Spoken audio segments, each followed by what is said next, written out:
the diversity, how it has evolved, and all those activities, but I was not ready because I came from abroad for them that day. The lecture topic, it's in fact it was such kind of topic was not given to me earlier, so I have to. ये मेरे चेहरे पर आता है फिर okay, तो मैं इसको बंद कर दूं है, तो दिखने में इनको दिक्कत होगा ना.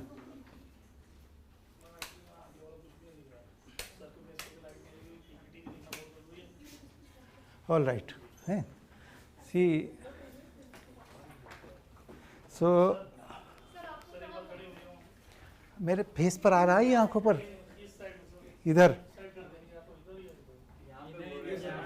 यहाँ इधर. Okay, I will stand here, that's good. हाँ ठीक है, all right.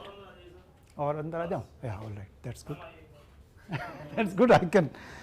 Okay, so but the okay, is it is working? Yes. So may I the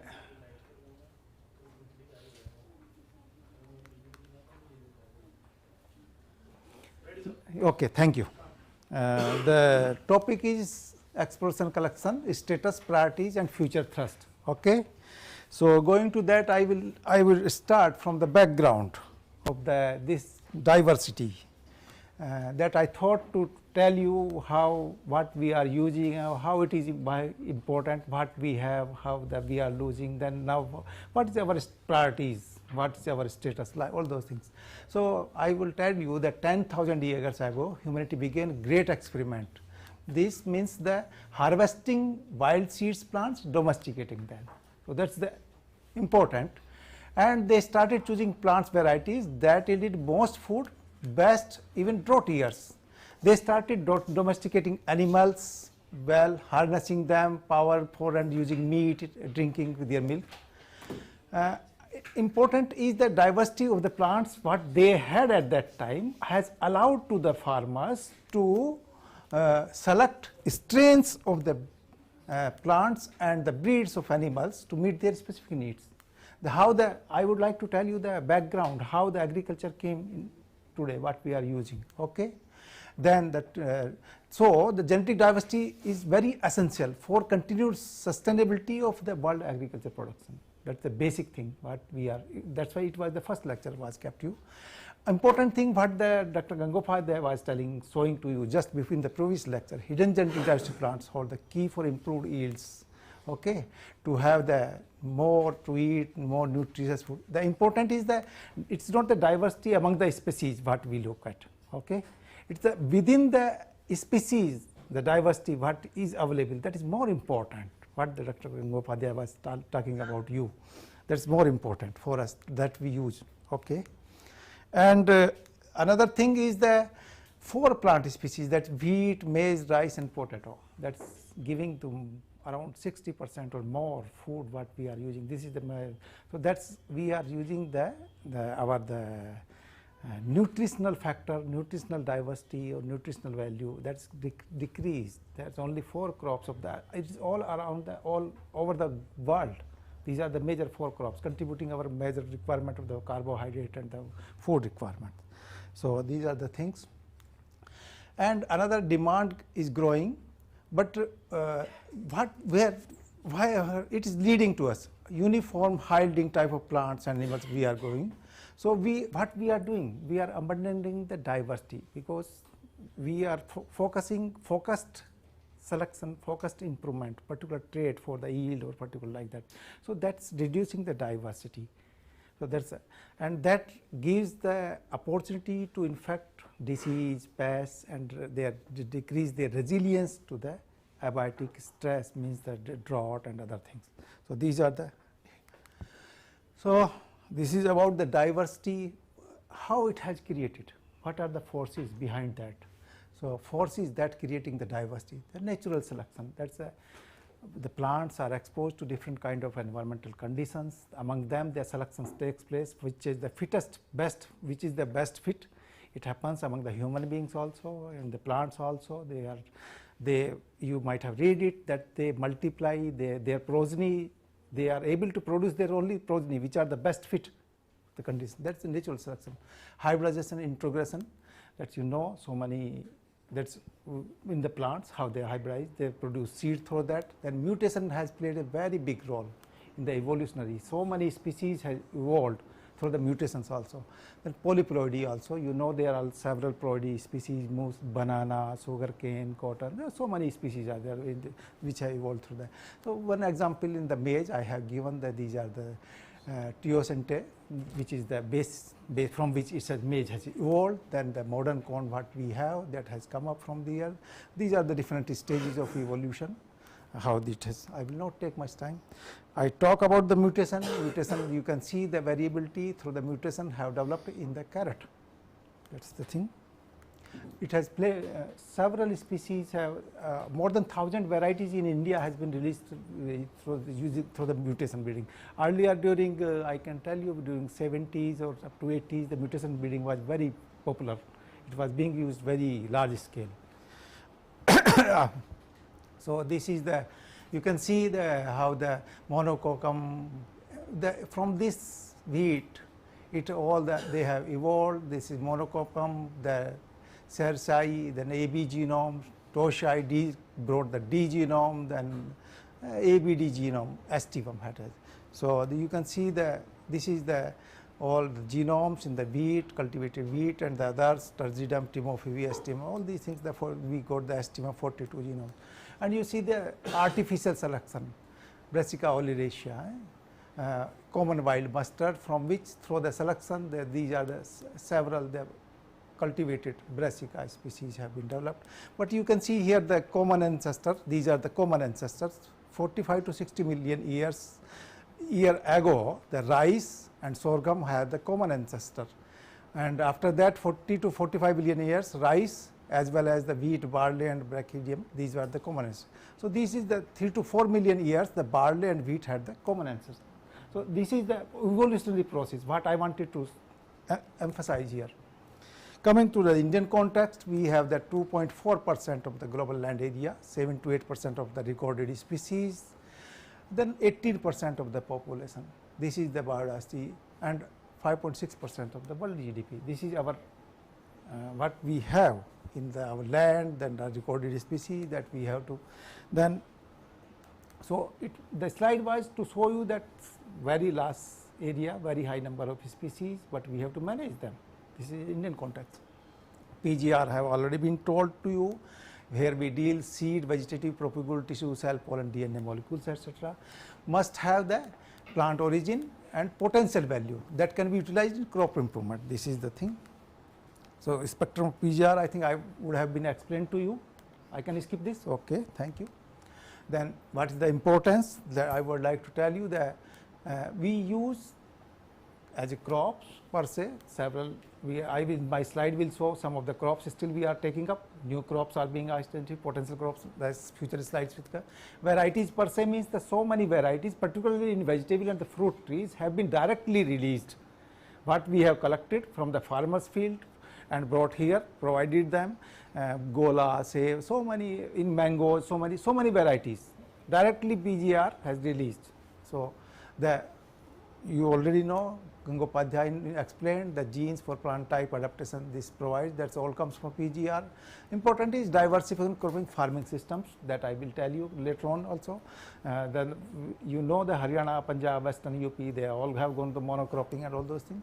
Challenging climate change, another challenge, nutritional and environmental security. Okay, and to meet all these challenges, germplasm is the key. We have to look at the germplasm only. That's the thing we have to. So what I mean to tell you that the biodiversity what the 3.5 billion years of evolutionary history. That's a long history. And another thing, there 1.4 million species we have. Okay, 1.4 million means 140 lakh species in the world we have. But 140 lakhs species have been created by the nature. But can you tell me how much the artificially we could species create? Give example to be. Yes. Another one more? Triticale. Any other? But it was Okay, not yes, that's only 3, not much, only not much, but 140 lakh nature has created. My emphasis was of this lecture so far was that these are the forces available in nature which they are so important, what the nature has given to us, and what we are doing, that will come in the next slides. Okay, the extinction of species, that's a gradual change, that's in because you know the what they not rhino, but the animals which have distinct dodo and rhinoceros, what are the dinosaur, what is called dinosaur, that's why I forgot, just not came to mind. So many species, this is a gradual change, the extinction is a gradual change, but what's happened, human activities has increased the extinction rate 50 to 100 times than the natural rate what was going on, and that resulting fragmentation, degradation of habitats pose threats. I have seen, I have worked in the forest also, when the habitat of the elephant is differentiated, it comes to the wild and it comes to the human conflict, that's all in wild animals, that's very well known. So the CBD is also, CBDG also concerned about the loss of the species and ecosystems. So why why to explore, why to collect germ plant, that's very important. Why we are going for that? So genetic diversity within among the populations in the species, that reduction of genetic base, that's we have to look at, that's the need to conserve. Anthropogenic activities means habitat loss, infrastructure development, you know the cities are expanding, they are expanding on the agricultural land.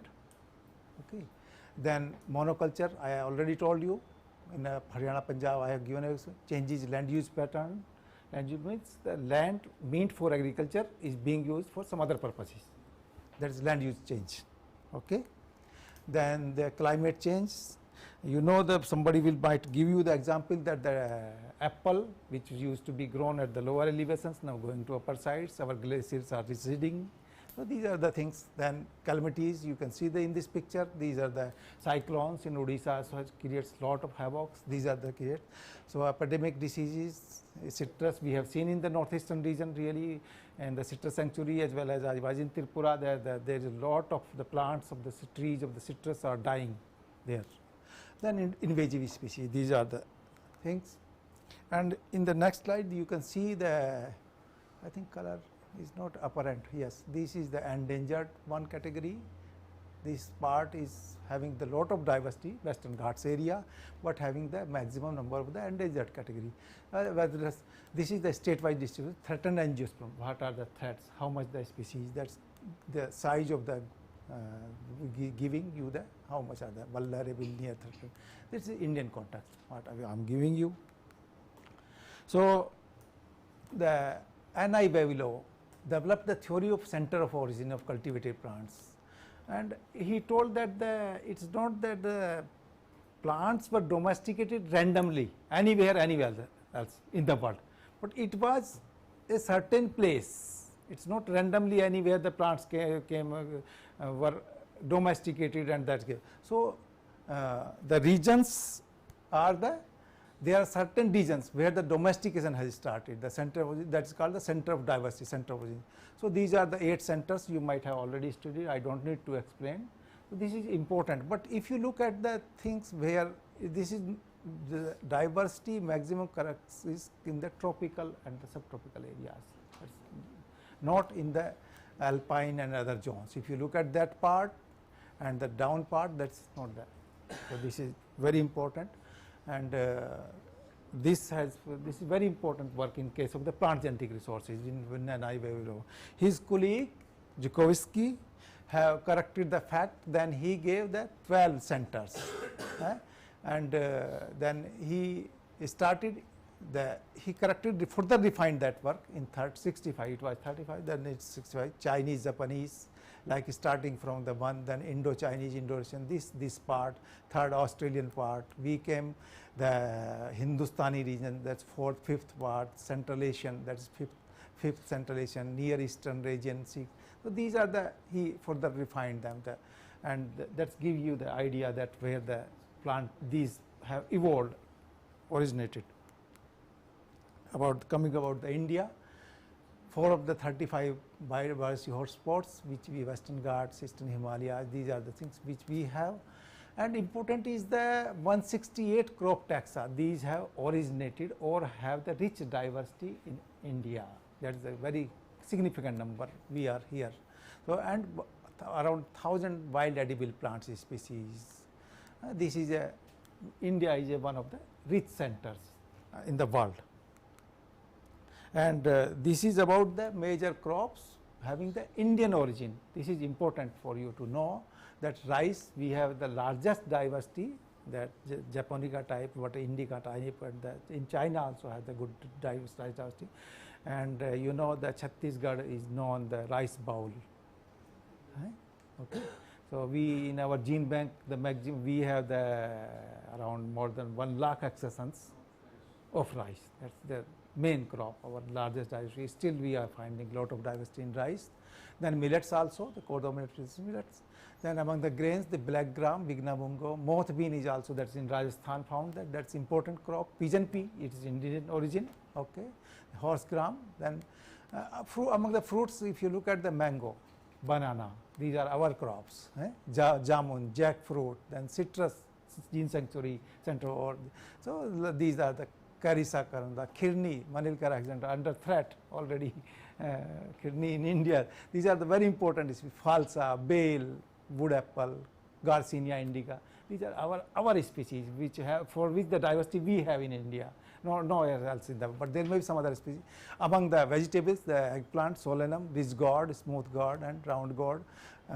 Only for this round gourd, there were only around 14 accessions in the gene bank, which we could find out. But just in the this month, 1 week ago, I sent the team to collect it again. So it happens because of our ignorance, what we have, what we do not have. That will come in my lecture next. Okay. I must go finish. So jute is also Indian part, cotton. Of course, the cotton, this is arboreum type, but cotton was originated in Mexico. Okay. Then medicinal plants, spices. India was known for the spices. Columbus came here. Okay, so ginger. Sorry, Vasco da Gama. Columbus started, he went to that side, but Vasco da Gama came here. It was, at that time it was called the cardamom. And these are the pepper also, black pepper. Then the sugar cane is our Indian, called the bamboo, so one is several bamboo species. So based on these things, our India has been divided to 10 biogeographic zones. Based on these things, the Trans-Himalaya, these are the deserts, semi-arid, so these have been divided. This is important for us to look at the what kind of diversity is available in India, in which areas, what are the centers of those. So this has been divided. Our previous scientists have done this work. So this is coming to the Himalayas, Eastern Himalayas, Northeastern Himalayas, the crops is of the having that high diversity in those areas. So I think I should skip this because there is so many things, and already 1 o'clock. Gangetic plains also you can see in those plains, Eastern Peninsula. I will skip that one. Okay, Eastern Peninsula. Okay, this is the regarding the, you know very well how, because we do not have the all areas, big country, but we have to deal so many crops. So we manage this collection, exploration activity, evaluation activity. So these are the centers, through these base centers, these are the, through which we are managing our activity. So as I told you, the collection exploration, the first foremost activity in PGR management. Dr. K.C. Bhatt has already told you. And this was my topic to tell you the status. Yeah, so we have 2,740 explorations we have conducted so far, and 275,000 accessions, 2,75,000, okay, 2,75,000 accessions we have collected, okay. So, but when I looked at in the gene bank, it's 4,40,000, okay, 4,40,000. But 4,40,000, okay, but that includes exotic also, that includes them duplicate also, and several varieties also. So, but that 4,40,000, so I could find out the indigenous IC number among them is around 3,50,000. Among 350, so 75,000 has been added by other state agriculture universities, other partners. So major contribution has been done by the NBPGR. That's the thing. So NSCP madam will tell you,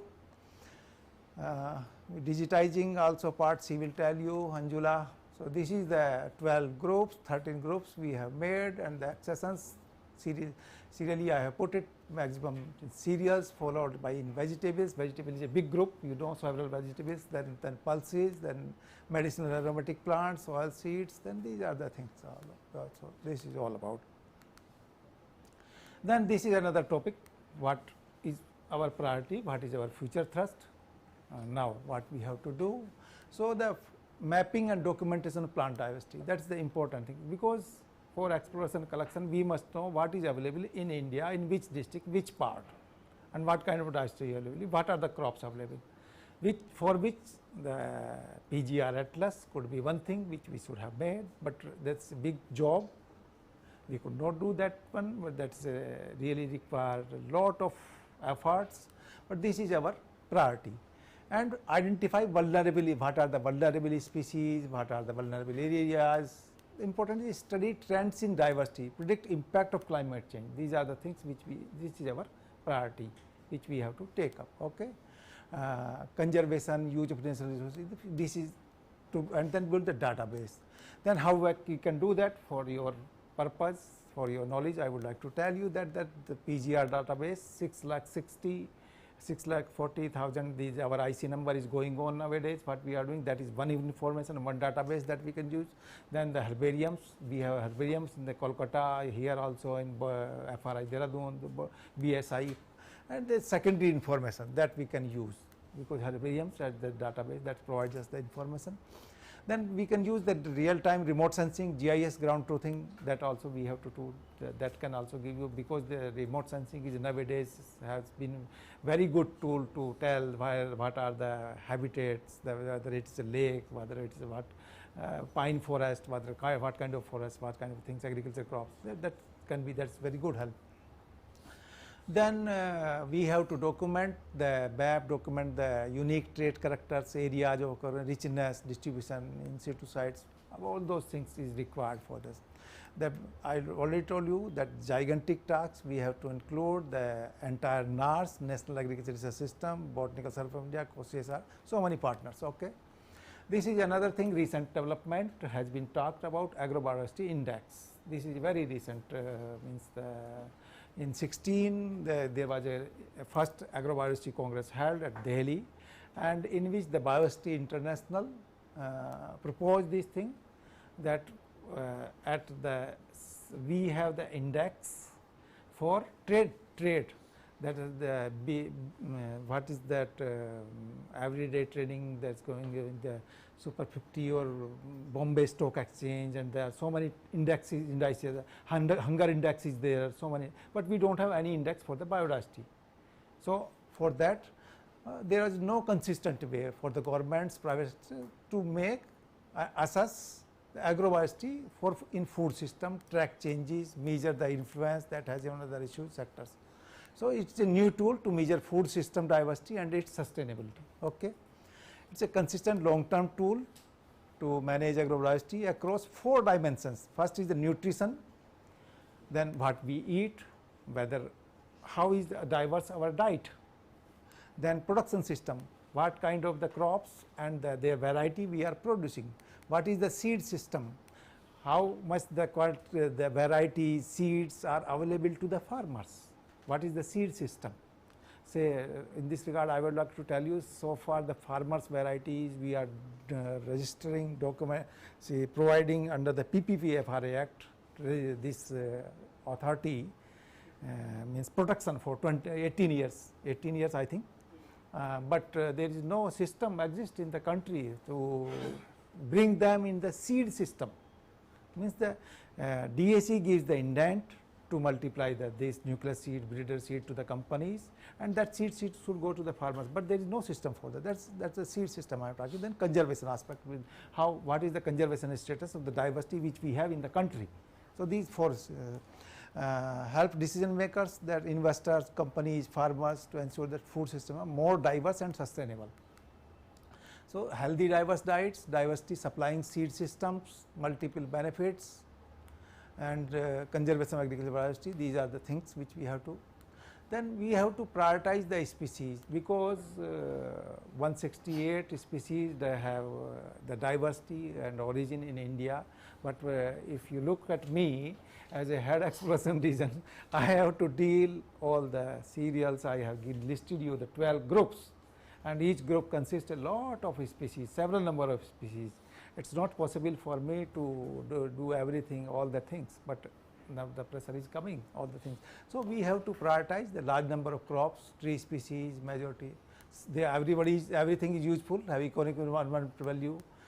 These are the 800, these are the things.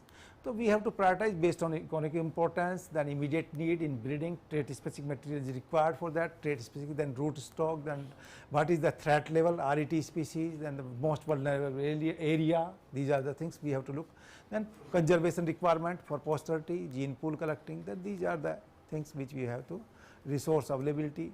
But finally I have to look, while prioritizing, how many scientists or the money available to me for that work. These are the things.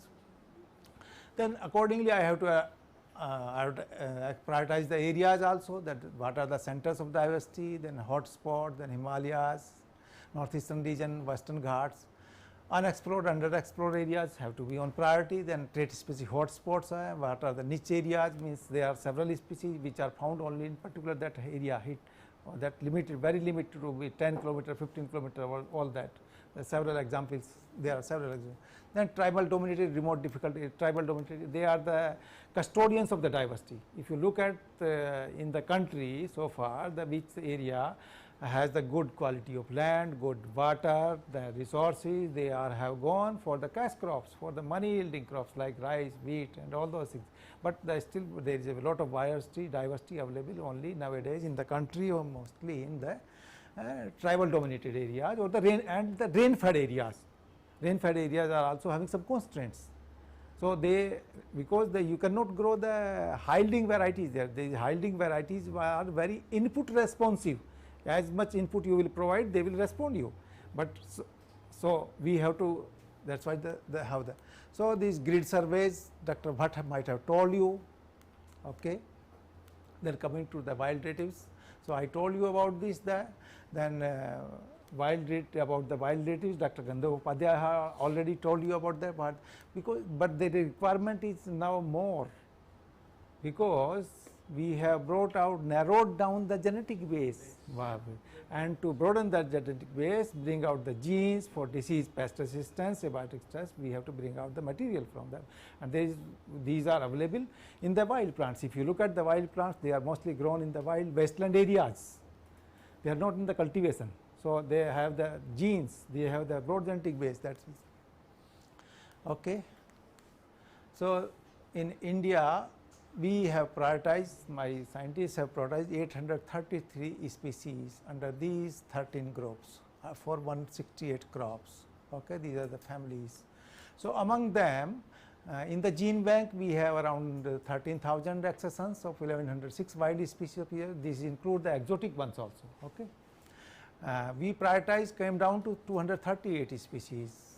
For the violets, 80 important crops, but it was not possible for me to take up all the time at the time. So we came down to the 100 prioritized species. So for which we would be taking up in the next planning. Pseudo cereal, there were 3. What are the example of pseudo cereal? One we know that is buckwheat. Yeah. Amaranthus also. Yes, so there may be other pseudo cereals, buckwheat and other, that you will see later on. Okay. So accordingly we have prioritized the areas also. These are the different 12 areas, the diversity rich areas for exploration of the wild relatives. These are the areas which we have.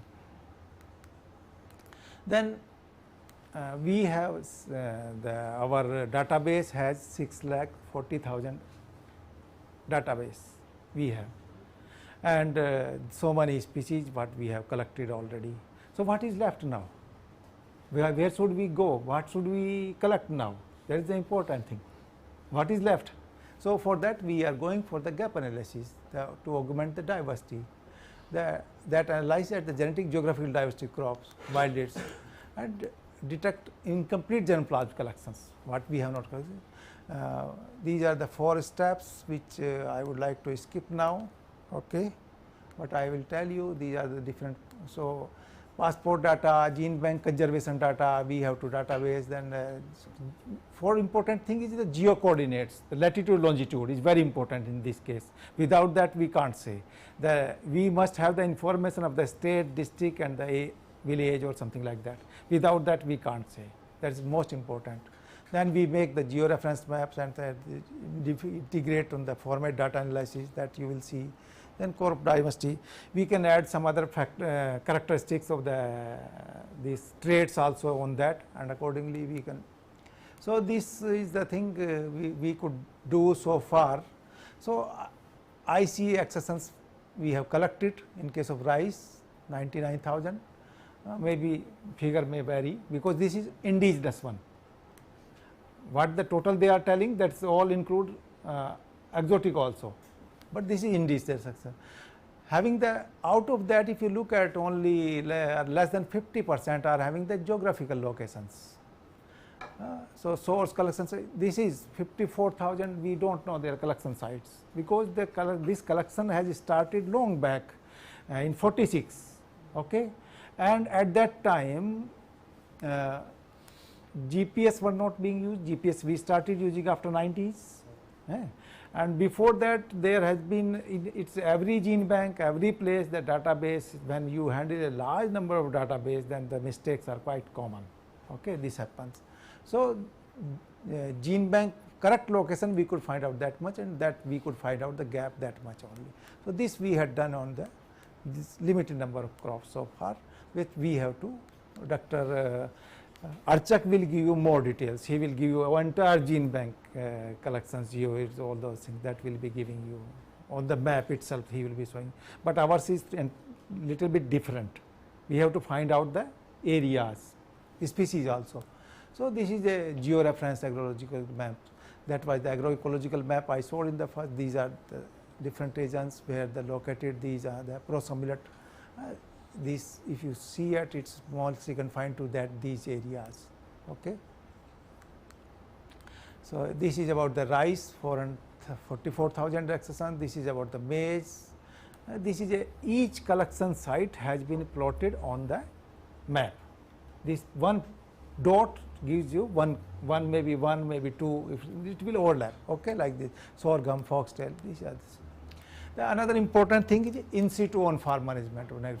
On farm is essential for adaptation of genetic resources in changing climate. Okay, then evolutionary process.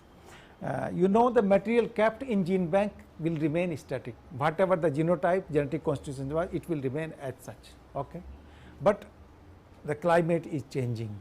Okay, that will, and we need to continue the evolutionary process also.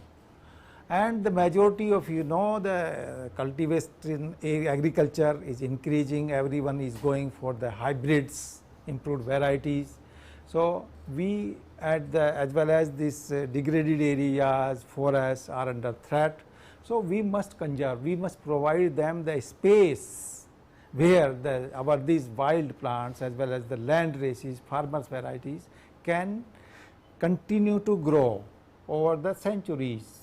As they have been growing, what we have received from our forefathers, we should not finish it now. We should let them live to adapt to the changing climate, to continue, allow them to continue their evolutionary process. Otherwise, that the variability, it has evolved 1.4 million species, that will be finished, that will halt it here. So that's important. Sorry. So then it is another important thing, recalcitrant non-seeding species like banana tuberous rhizomatous species, that cannot be conserved, that they will tell you the lectures, because we don't have protocols for several temperate species, particularly several other species that will come. I will tell you in the later. Better adaptive analysis, problem soils, these are the areas for which we require for the livelihood of small marginal farmers, landless rural communities, healthy diets, nutritional security, that is very important. And I have listed some species here like Garcinia indica. कितना time है? नहीं नहीं कोई नहीं, lunch किस time जाएंगे ये लोग? नहीं नहीं वो ऐसा थोड़ा ही होता मैं फ्री करने को, तो I have to tell give them, ये थोड़ा ही होता कि वो तो देख.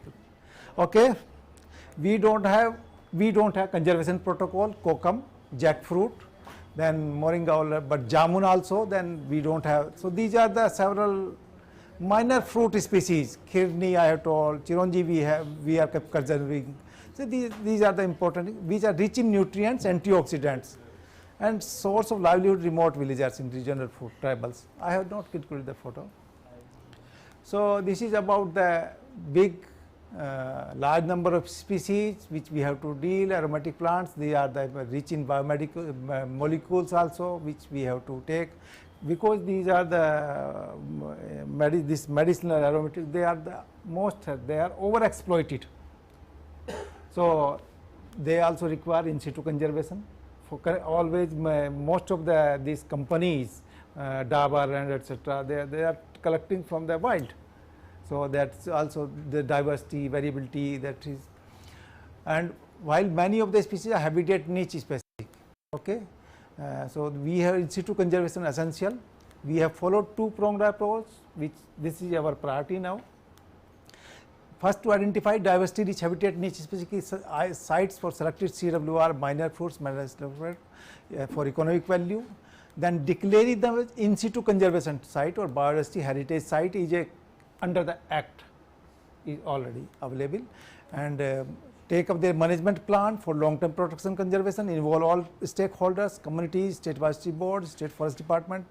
Then another study their status, population, etc. Then remote sensing techniques can be used in that.